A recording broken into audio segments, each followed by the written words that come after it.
آج for the record اس فیصلے کے بعد ظاہر ہو گیا ہے کہ الیکشن کمیشن آف پاکستان اپنی اس آبلیگیشن، اس ڈیوٹی، اس ذمہ داری سے بالکل خلاف ورزی کر رہا ہے اور آئینی اس نے ایک وائلیشن کی ہے. آرٹیکل 6 ان کے اوپر بلکہ لگنا چاہیے. تو ہم ڈیمانڈ کریں گے آج کے دن اس ہاؤس سے کہ پہلے تو یہ ریزگنیشن ہم ڈیمانڈ کرتے ہیں پوری الیکشن کمیشن آف پاکستان کا فی الفور ان کو ریزائن کیا جائے. اور یہ سینٹ کی طرف سے یہ ریزولوشن ہم تیار کی ہوئی ہے، ابھی اس کو پیش کرتے ہیں.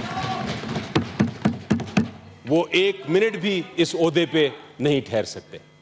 اس فیصلے کے بعد اتنا سیریس غیر آئینی، غیر قانونی فیصلہ، اتنا جمہوریت کے خلاف فیصلہ اب یہ برداشت نہیں ہوگا.